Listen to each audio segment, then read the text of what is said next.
जय भारत जय संविधान। यहाँ के हमारे साथ में बैठे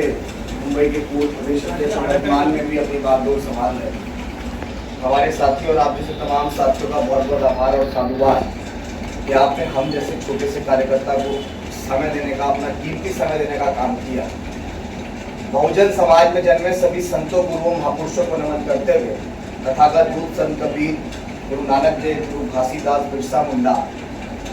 श्रोमणी संत सद्गुरु रविदास जी महाराज, इस देश में शिक्षा की अलख जगाने वाले राष्ट्रपिता ज्योतिबा फूले, महामना सावित्रीबाई फूले, माँ फातिमा शेख और हमें आरक्षण के जनक छत्रपति शाहू जी महाराज, हमें आपको मान सम्मान स्वाभिमान का जीवन देने वाले इस देश में करोड़ों शोषित वंचितों के पीड़ितों के मसीहा, 32 डिग्री धारक, विदेश जाकर अर्थशास्त्र में पीएचडी की डिग्री हासिल करने वाले प्रथम भारतीय, भारत के संविधान निर्माता, इस देश के भाग्य विधाता विश्वरत्न डॉक्टर बाबा साहेब अम्बेडकर के चरणों में नमन करते हुए वह 21वीं सदी के सबसे बड़े महानायक, कश्मीर से लेकर कन्याकुमारी तक साइकिल यात्रा करने वाले डॉक्टर बाबा साहेब अम्बेडकर को मरणोपरांत जीवित करने वाले, पूरे उत्तर भारत के अंदर फैलाने वाले, बामसेफ, DS4 और शोषितों वंचितों की सबसे बड़ी पार्टी बहुजन समाज पार्टी के संस्थापक, हमारे रहबर, मेरे गुरु मान्यवर कांशीराम साहब के चरणों में नमन करते हुए बात को शुरू करें। देखिए, हम एक मार्च चला रहे हैं जिसका नाम है बहुजन जागो मार्च, जिसका एक छोटा सा उद्देश्य है बहुजन नेताओं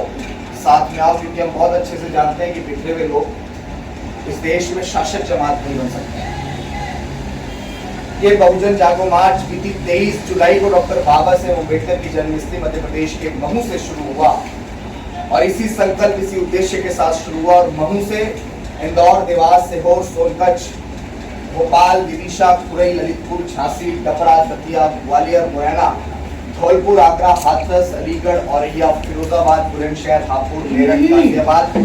उसके बाद दिल्ली जंतर मंतर, लगभग 4.5 महीने के लंबे अंतराल के बाद पैदल पैदल गांव गांव गली गली कूचे कूचे फूले अम्बेडकरी आंदोलन की बात करते हुए, मान्यवर कांशीराम साहब के त्याग, समर्पण, उनके आंदोलन की बात करते हुए, चीखते हुए इस बात को कहते हुए कि जिस सदी में हमें इस देश का हुक्मरान बनना था, जिस सदी में डॉक्टर अम्बेडकर ये सपना देख के गए थे कि लोकतंत्र का सबसे बड़ा जो मंदिर है, जो पंचायत है, उसके अंदर हमें अपना पूर्ण बहुमत चाहिए, क्योंकि हमें आर्थिक मुक्ति और सामाजिक परिवर्तन के आंदोलन को पूरा करना है। और सामाजिक परिवर्तन और आर्थिक मुक्ति के आंदोलन को अगर पूरा करना है तो हमें इस देश में अपना प्राइम मिनिस्टर बनाना पड़ेगा। इसी सपने को देखते देखते मान्यवर कांशीराम साहब ने भी अपनी पूरी जिंदगी, अपना पूरा जीवन इस आंदोलन के नाम समर्पित किया। डॉक्टर बाबा साहेब अम्बेडकर को अगर हम तक किसी ने पहुंचाया तो उस शख्स का नाम था मान्यवर कांशीराम साहब, क्योंकि अगर मान्यवर कांशीराम साहब जैसे पुरोधा इस समाज के अंदर पैदा नहीं होते और सामाजिक परिवर्तन की उस मुहिम को उन्होंने नहीं चलाया होता और इस बात के साथ नहीं चलाया होता कि जिस समाज की गैर राजनीतिक जड़ें मजबूत नहीं होती है वो समाज कभी राजनीति में हिस्सेदार नहीं बन सकता है। बस उसी आंदोलन को पढ़ते हुए, उनके उसी मार्गदर्शन को लेते हुए हमें जब ये चेतना जागी, मान्यवर कांशीराम साहब साल 2006 9 अक्टूबर को हमारे बीच से हमें छोड़कर चले गए। आखिरी बार उत्तर प्रदेश में हमने मान्य बहन जी के रूप में एक बड़ा मजबूत शासन देखा, वो पूरे देश के अंदर कहीं नहीं हुआ। लेकिन मेरा आप सबसे भी ये सवाल है कि उसके बाद निरंतर डॉक्टर बाबा साहेब अम्बेडकर ने जो कारवा चलाया, उस कारवा को मान्यवर कांशीराम साहब ने आगे बढ़ाया। अगर मेरे फादर ने 50 गज का मकान हमारे लिए छोड़ा तो हमारी ये जिम्मेदारी बनती है कि हम उस 50 गज के मकान को 200 गज तक लेके जाएं, क्योंकि पीढ़ियों का काम होता है जो आंदोलन को बढ़ाना। माननीय बहन जी ने अपने जीवन में बहुत काम किया और मेरे जैसा कार्यकर्ता या चंद्रशेखर आजाद जैसा कार्यकर्ता या समाज के अंदर बहुत सारे लोग जो मूक नायक थे, अगर वो मुखरता से आज इस सदी में बोल पा रहे हैं तो वो माननीय बहन जी की देन है, इस बात में कोई दो राय नहीं। लेकिन आज हमें ये समझना पड़ेगा कि जिस आंदोलन के तहत हम लोग सफल होना चाहते थे, आखिर वो आंदोलन सफल क्यों नहीं हो रहा। अगर वो आंदोलन सफल नहीं हो रहा तो सिर्फ और सिर्फ बिखरे रहने की वजह से सफल नहीं हो रहा। डॉक्टर बाबा साहेब अम्बेडकर के बाद मान्यवर कांशीराम साहब ने कहा था कि पार्टी और संगठन बनाना बहुत आसान है, अगर मुश्किल है तो बहुजन समाज बनाना है। डॉक्टर बाबा साहेब अम्बेडकर ने किताबों को इकट्ठा किया और मैंने कश्मीर से कन्याकुमारी तक लोगों को इकट्ठा किया और जाटा, वाल्मीकि, कोरी, कुर्मी, पासी, धोबी, धानु, गही, गडरिया, गुज्जर, जाट, नाई, यादव, तेली, कुमार, महार, डोम, पटेल, मुस्लिम और तमाम वो जातियों के लोग जो हकवंचित समाज के लोग थे, जिनके पुरखों के साथ शोषण हुआ, जिनके साथ जातिगत और धार्मिक भेदभाव हुआ, उन लोगों को माननीय कांशीराम साहब ने एक माला में पिरोकर बहुजन समाज बनाया और हमें देश की सबसे बड़ी राजनीतिक पार्टी बनाई। लेकिन आज आप देखिए, जब आप संसद भवन को देखेंगे तो दूर दूर तक हमारा एक भी साथी आपको नजर नहीं आएगा। ईमानदारी से बताइएगा, क्या पीड़ा नहीं होती है? क्या तकलीफ नहीं होती? किसी को होती हो ना होती हो, मुझे बहुत होती है साहब। और तकलीफ इसलिए होती है कि अगर आपके सर से आपके बाप का साया उठ जाए ना, तो आपके पड़ोसी की निगाह बदल जाती है आपकी तरफ देखने में। और ये तो देश है, इस देश के अंदर कहते थे ना साहब कि जिनके हुक्मरान नहीं होते उनके साथ शोषण अत्याचार निरंतर होते रहते हैं, जिनके हुक्मरान नहीं होते उनकी बहन बेटियों के साथ निरंतर बलात्कार होते हैं और उनका कोई पैरोकार नहीं होता। लेकिन आज हम जब देखते हैं तो उसमें सबसे बड़ी कमी नजर आती है कि अगर हमें सामाजिक परिवर्तन, आर्थिक मुक्ति के आंदोलन को सफल करना और व्यवस्था परिवर्तन करना है, अगर हमें व्यवस्थित रहना है, स्थापित होना है, तो हमें देश में प्राइम मिनिस्टर बनाना पड़ेगा। और अगर हमें देश में आज प्राइम मिनिस्टर बनाना है, जिस समय माननीय कांशीराम साहब ने अपना मूवमेंट शुरू किया था, उस समय लोग राजनीति के राह को नहीं जानते थे, लेकिन आज लोग घर घर में डॉक्टर अंबेडकर के नाम पे नेता है। तो आज हमें और ज्यादा मेहनत करने की आवश्यकता है। तो अगर आज हमें प्राइम मिनिस्टर बनाना है तो अलग अलग विभिन्न पार्टी और संगठनों और दलों में बिखरे हुए नेताओं को एकजुट करना पड़ेगा। और अगर हमें उन्हें एकजुट करना है तो हमें पहले नीचे तब जमीन पे जाके जनता को एकजुट करना पड़ेगा। और अगर जनता को एकजुट करना है तो हमें पहले खुद इस मिशन को पढ़ के समझ के अपने घर से बाहर निकलना होगा।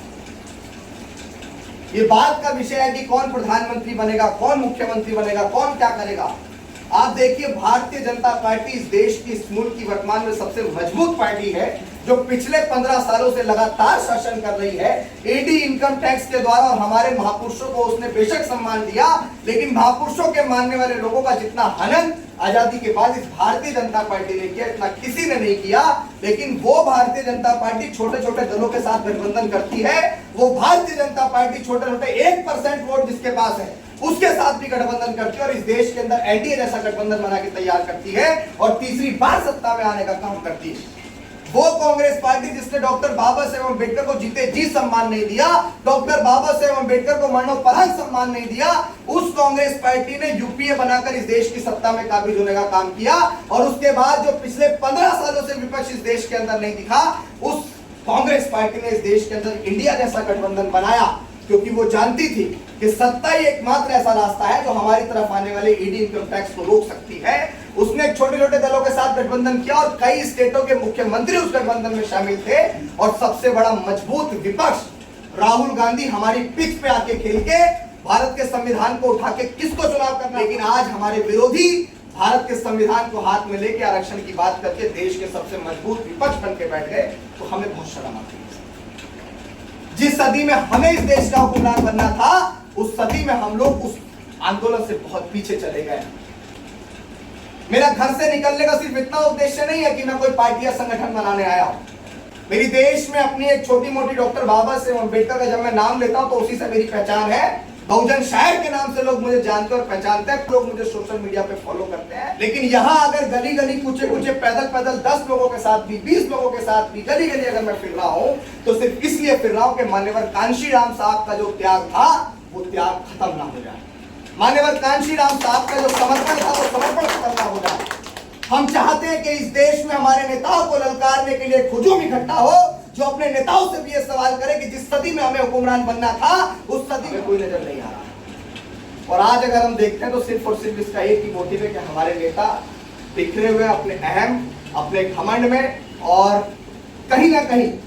उनकी उस चीजों का खामियाजा हमारा समाज में। ऐसे हमारे नेताओं को हमें ललकारना पड़ेगा, उनसे सवाल करना पड़ेगा कि आपके नीचे जिन लोगों ने आपको तैयार करने के लिए, आपको सदन के अंदर भेजने के लिए, आपको समाज का नेता बनाने के जिन लोगों ने अपना घर फूंक दिया, अपना परिवार फूंक दिया, आपके साथ पूरे दिन रात मेहनत करके आपको उस मुकाम तक पहुंचाया कि आप सदन के अंदर पहुंचकर हमारे अधिकारों की लड़ाई लड़े, लेकिन आप गुलाम बनकर बैठ गए हैं। तो उन लोगों के खिलाफ सवाल करने के लिए हम लोग एक मोर्चा तैयार कर रहे हैं। मैं इस देश में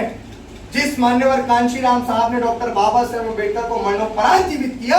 मैं उस मान्यवर कांशीराम साहब के सामाजिक परिवर्तन के आंदोलन को पुनः जीवित करने निकला हूं। बस इसी से मेरी लड़ाई है।